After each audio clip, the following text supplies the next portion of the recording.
और शुरुआत करेंगे गिरिडीह की खबर से। गिरिडीह में गजराज ने आतंक मचाया है। गड़या गांव में जंगली हाथियों के झुंड ने कई घरों में तोड़फोड़ की, वहीं खेतों में लगी फसल को भी रौंद दिया। सरिया प्रखंड के लोग इन दिनों परेशान हैं। आए दिन कहीं ना कहीं किसी गांव में जंगली हाथियों का झुंड कहर बरपा रहा है। गड़या गांव में अख्तर अंसारी के घर को हाथियों ने पूरी तरह से ध्वस्त कर दिया।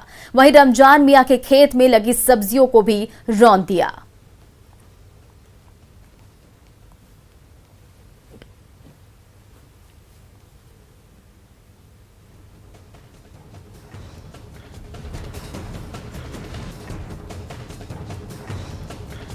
तो ये तस्वीरें आप देख रहे हैं गिरिडीह के गड़या गांव की, जहां हाथियों का कहर जारी है। कहीं फसल को रौंदा तो कहीं घर को ध्वस्त किया। लोग परेशान हैं, लोगों में दहशत का माहौल है। लगातार हाथियों का आतंक जारी है और घरों को और लोगों को निशाना बनाया जा रहा है। तो आप देख सकते हैं तस्वीरों में गजराज की जो तबाही है वो दिख रही है। हाथियों का आतंक दिख रहा है, लोग परेशान हैं, लोगों में खौफ है।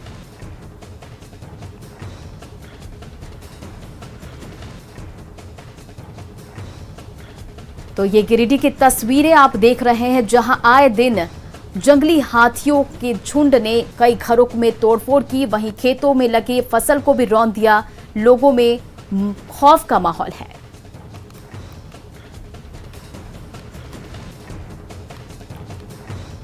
धनबाद सदर अस्पताल से आज एक अच्छी खबर आई है। कोरोना को मात देकर एक युवक जब घर लौट रहा था तभी ऑक्सीजन सपोर्ट पर था, लेकिन कोरोना को हराने की जिद कम नहीं थी। दरअसल टुंडी के रहने वाले जसपाल कुमार कोरोना पॉजिटिव होकर सदर अस्पताल में एडमिट हुए थे, लेकिन जैसे रिपोर्ट नेगेटिव आई, अस्पताल ने जसपाल को ऑक्सीजन सपोर्ट पर रिलीज कर दिया। मरीज को सांस लेने में थोड़ी परेशानी थी, लेकिन वो डरा नहीं। अब बड़े ही आराम से ऑक्सीजन सपोर्ट पर अपने घर के लिए रवाना हुआ। सबसे अच्छी बात यह है कि वो अस्पताल में हुए इलाज से बेहद खुश था। उसने कहा कि वो एहतियातन ऑक्सीजन लगाए हुए है। ये तस्वीर बताती है कि जिंदा दिली किसे कहते हैं। हिम्मत और जज्बा से लड़ा जाए तो कोरोना को आसानी से मात दिया जा सकता है। सांस लेने में भी परेशानी हो रहा है आपको? अभी नहीं हो रहा है, अभी बिल्कुल सही ठीक होके जा रहा है। व्यवस्था से संतुष्ट है यहाँ के? हाँ, मैं सब कुछ व्यवस्था सब कुछ है। यहाँ पे मैं इमरजेंसी के लिए मैं अपने से ही सेट करके रखा, प्रिकॉशन के लिए, ताकि मैं अभी यहाँ से घर तक जाऊँ तो सब कुछ है, ऐसे नॉर्मल सारा कुछ हो जाए। कोरोना रोकथाम के लिए अब ग्रामीणों की स्क्रीनिंग का काम शुरू हो गया है। आज से स्वास्थ्य विभाग के कर्मचारी गांव-गांव घूमकर लोगों की स्क्रीनिंग कर रहे हैं और डायरी मेंटेन कर रहे हैं। ग्रामीण इलाकों में लोगों को कोरोना जांच को लेकर जागरूक किया जा रहा है। साथ ही डोर टू डोर स्क्रीनिंग का काम किया जा रहा है। इस दौरान जो भी संदिग्ध नजर आ रहे हैं उन्हें कोरोना जांच के लिए भेजा जा रहा है। रांची के ओरमांझी थाना क्षेत्र के टूंडे गांव का जायजा लिया न्यूज 18 के संवाददाता ओम प्रकाश ने।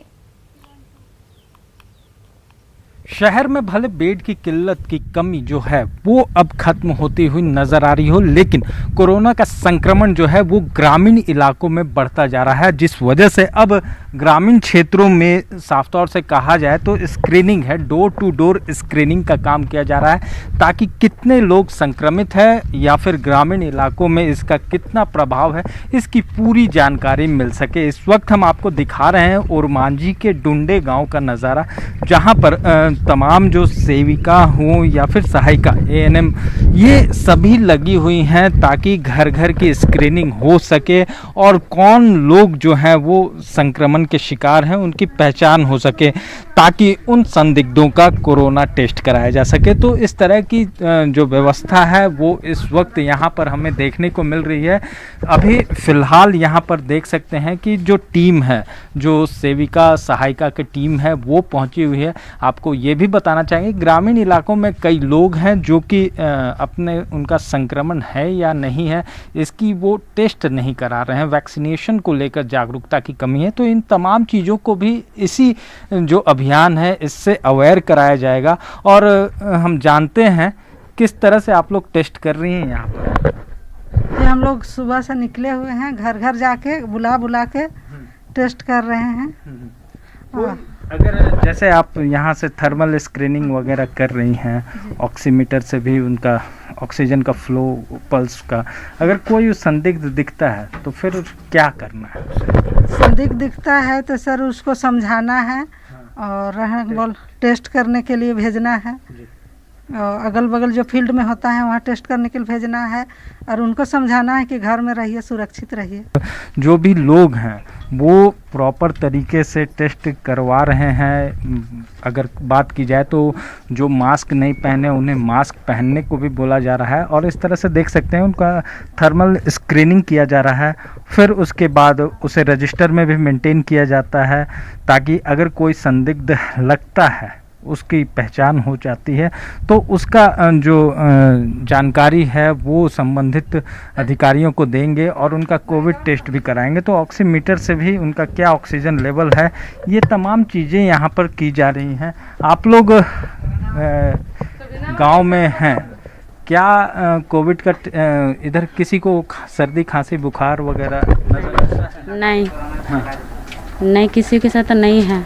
लोग अवेयर हो रहे हैं, हालांकि कुछ जो जानकारियां हैं उसकी कमी है, लेकिन देख सकते हैं कि प्रॉपर जो जिला प्रशासन हो या फिर सरकार पूरी तरह से ये जागरूक लोगों को कर रही है। लोगों का टेस्ट भी किया जा रहा है, स्क्रीनिंग भी की जा रही है और जो भी संदिग्ध हैं उनका टेस्ट फिर कराकर उन लोगों को क्वारंटीन किया जाएगा, आइसोलेशन वार्ड में भेजा जाएगा। तो इस तरह की तमाम जो चीज़ें हैं वो इस वक्त राजधानी रांची में दिख रही है कि लोगों को किसी तरह से संक्रमण से मुक्त किया जाए, ग्रामीण इलाकों को संक्रमण से बचाया जा सके। तो उसी के लिए ये टेस्टिंग जो है वो आज से शुरू हुई है और ये धीरे धीरे पूरे राज्य भर में ये जो सिलसिला है वो शुरू होगा ताकि ग्रामीण इलाकों में संक्रमण का खतरा खत्म हो सके।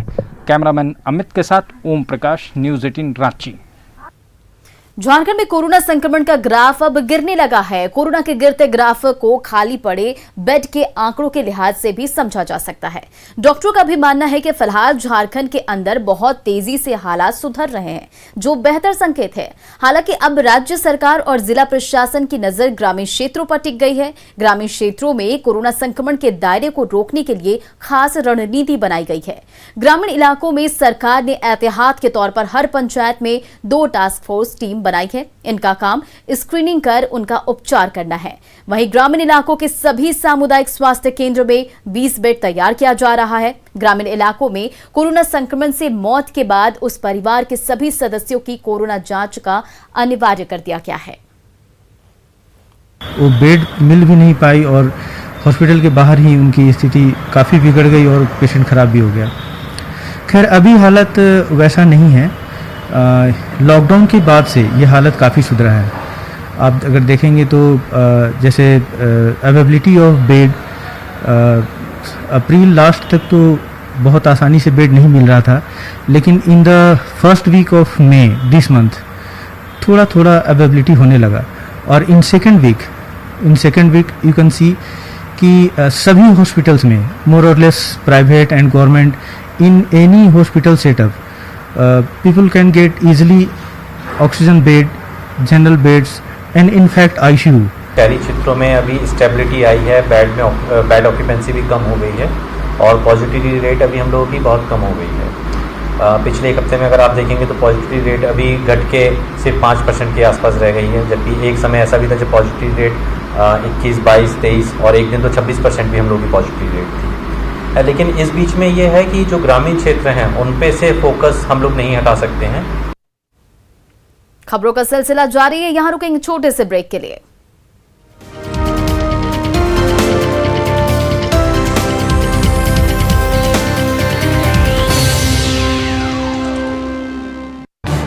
इस न्यूज हेडलाइंस के प्रायोजक पेट सफा आयुर्वेदिक जूस।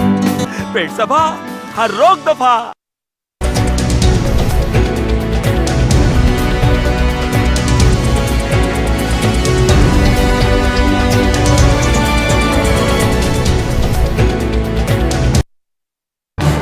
इस न्यूज हेडलाइंस के प्रायोजक पेट सफा Ayurvedic juice.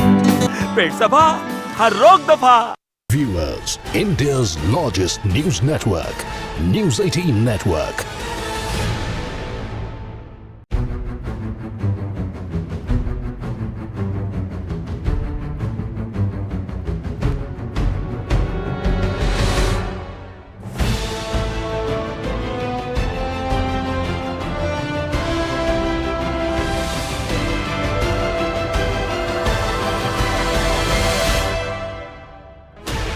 16 channels, 15 languages, 26 states, 1200 plus reporters, 66.9 crore viewers. India's largest news network, News 18 Network.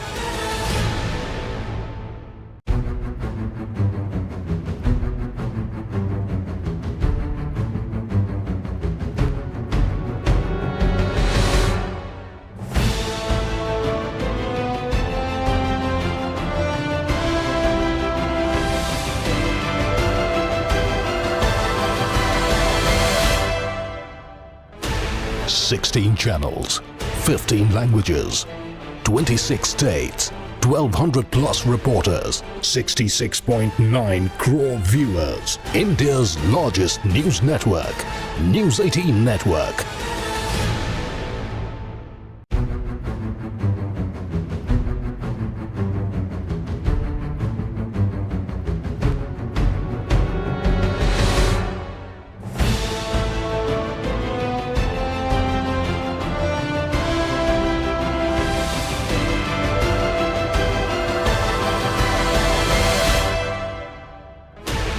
Sixteen channels, 15 languages, 26 states, 1200 plus reporters, 66.9 crore viewers. India's largest news network, News 18 Network.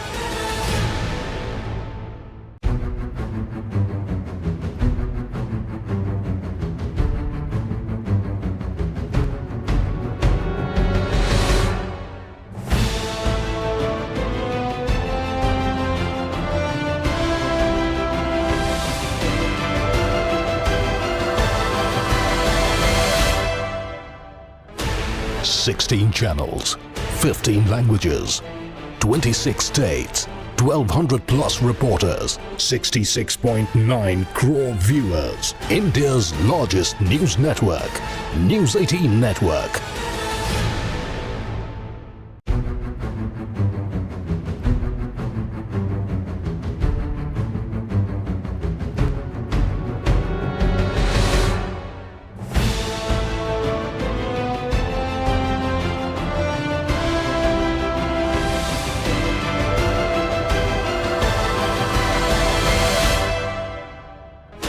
Sixteen channels, 15 languages, 26 states, 1200 plus reporters, 66.9 crore viewers. India's largest news network, News 18 Network.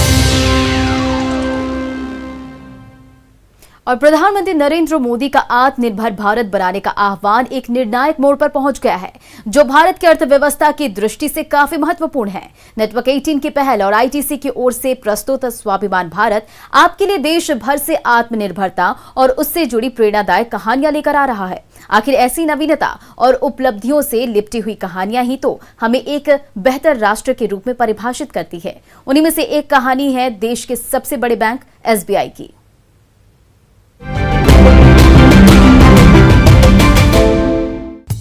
इसकी शुरुआत जून 1806 में Calcutta bank के रूप में हुई थी। 1921 में सभी 3 बैंक को जोड़कर इंपीरियल बैंक ऑफ इंडिया बनाया गया, जिसने 1935 में आरबीआई के संस्थापन तक भारत के केंद्रीय बैंक के रूप में कार्य किया और आखिर में भारत की स्वतंत्रता के बाद 1955 में इंपीरियल बैंक ऑफ इंडिया भारतीय स्टेट बैंक बन गया। There was no commercial bank which was actually in existence to support the rural ambitions of the economy. And it is actually at that point of time it was envisaged, and a agricultural committee was set up under the All India Rural Credit Survey Committee was set up, and on the recommendations of this committee, this particular State Bank of India came into existence in the year 1955. बड़े निजी बैंकों के प्रसार के बावजूद SBI अभी भी देश के सबसे बड़े बैंक के रूप में कार्यरत है, जिसमें से 23% मार्केट शेयर एसेट्स के माध्यम से और 25% लोन और डिपॉजिट के अंतर्गत आते हैं। यह दुनिया का 43वां सबसे बड़ा बैंक भी है और 1920 की दुनिया के सबसे बड़े कॉरपोरेशन की फॉर्च्यून ग्लोबल 500 की सूची में 221वें स्थान पर है, जो स्वाभिमान भारत की एक जीती जागती मिसाल है।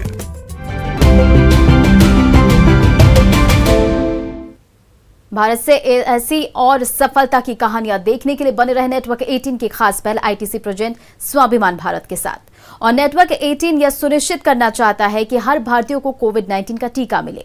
टीकाकरण जागरूकता बढ़ाने के लिए नेटवर्क 18 और फेडरल बैंक की पहल संजीवनी शॉर्ट ऑफ लाइफ को सपोर्ट करें। हेल्थ एक्सपर्ट अपोलो 24/7 आपके साथ है।